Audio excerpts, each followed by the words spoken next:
All right, welcome back to the channel, subscribers. Wallin is a new elite heavyweight after setting a boxing record. These promoters and these media guys never stop, man. Let's talk about that in this video.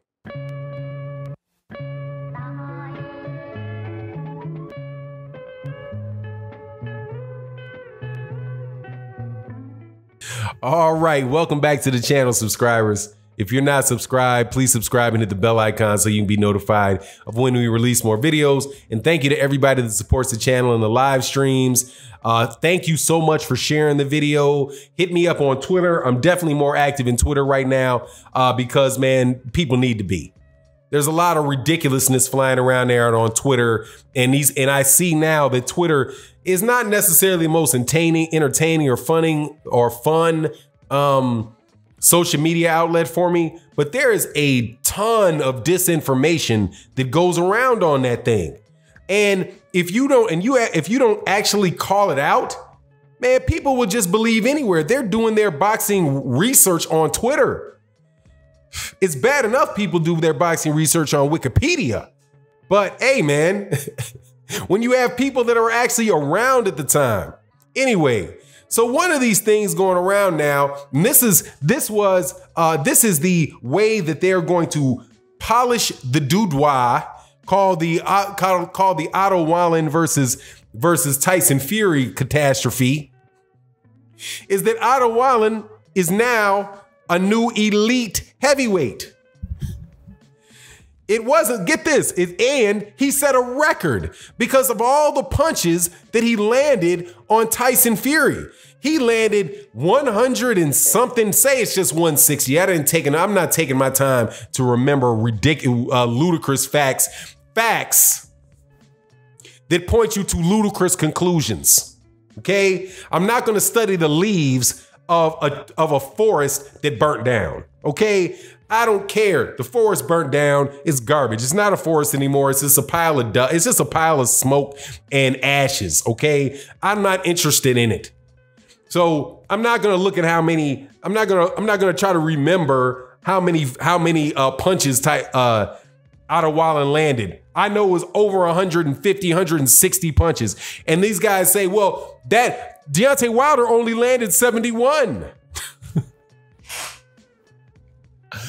Oh my God, man. So now that makes because Tyson Fury got tapped on the body a bunch of times. Now that means that Otto Wallin must now be, you know, number 3, number 4 on Ring Magazine's top heavyweight list. I'm sure he'll vault past Luis Ortiz. He'll go past go past Anthony Joshua. He'll go past all these guys because the people that say Tyson Fury is the number 1 heavyweight in the world will refuse to eat their crow when they actually watch this guy get beat up, get cut up, and you can't say he didn't get beat up. He got beat up. He had two black eyes, two cuts over his head. He went 12 rounds at Otto Wallin. The dude got beat up. He won the fight. He got beat up. But instead of saying, you know what, man, maybe we need to reevaluate Tyson Fury. And maybe what people were saying about Tyson Fury only having fought one top 10 opponent in 4 years, maybe there's some validity to that. Maybe Steffi Safiri, Pineda, Schwartz, and Otto Wallin, maybe when he's beating guys like Pineda, Schwartz, and Safiri, maybe he's fighting these guys because he knows something that we don't know. Maybe when Deontay Wilder dropped him 2 times in a fight, 3 times, I believe, and Floyd Mayweather Jr. believes, Floyd Mayweather Sr. believes, maybe there's something wrong with his chin. But no, you can't do that, can you?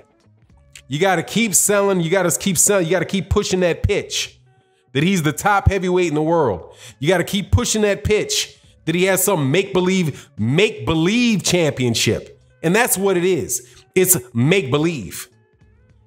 There is no lineal organization. You are the lineal champion of what? Right? If you are the NFL champion, you are the champion of the NFL. You are the champion of somebody, of something. If you are somebody that is out there, really trying to be a champion of a social issue, you say, well, I'm working with poverty and inner city kids. I'm going to be their champion. I'm going to represent them. I am going to defend or champion their cause. Who is this make-believe title actually championing?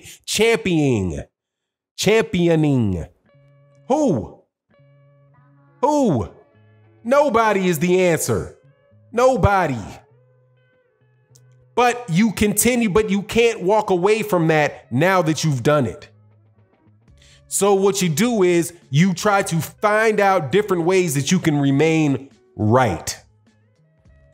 I argue that certain people have been making an argument that Deontay Wilder is not the best heavyweight in the world, and that their avid support of Tyson Fury is just a step brother to their avid defense of Anthony Joshua as being #1 heavyweight in the world. And when Anthony Joshua got knocked off, now they have to find somebody else to put up there. And ironically, they put the guy up there because he got a draw against Deontay Wilder.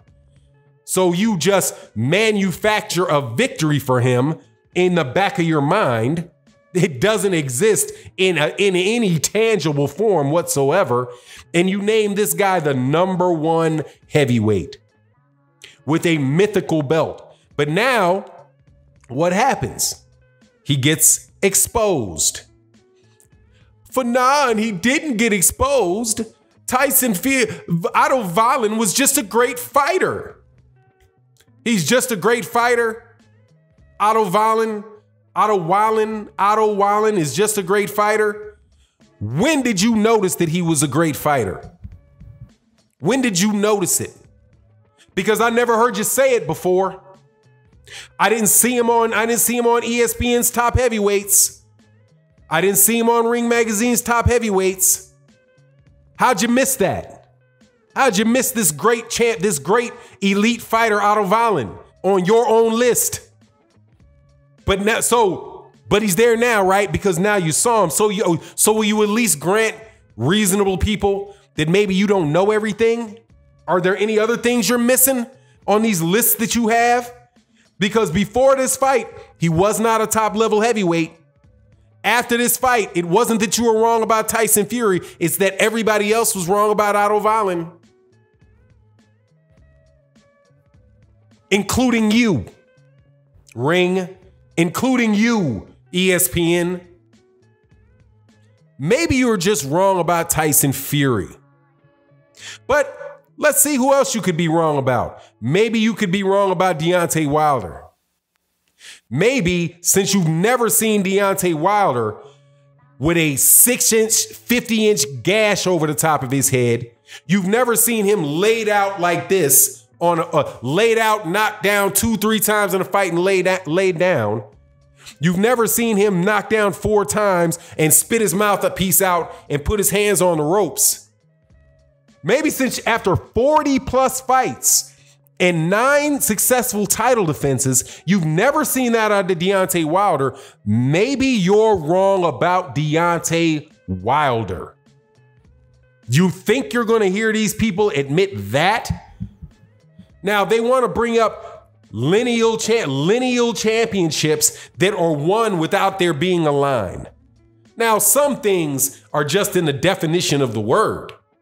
Lineal, line, boop, line. Draw a line from him, to him, to him. There is no line between Tyson Fury, and between Vladimir Klitschko and Lennox Lewis. There is no line. And there was multiple belts. There could have been multiple people that could have been considered the lineal, like Vitaly Klitschko. Why not Chris Byrd?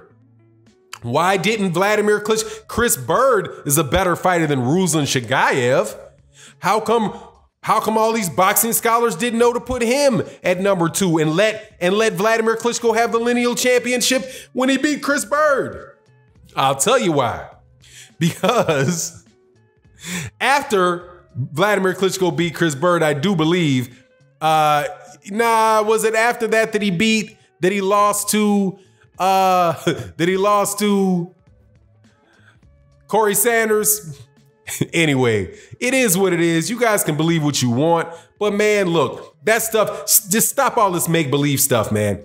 And at a certain point in time, just admit that you are wrong, okay? You're wrong about Tyson Fury being the best heavyweight in the world.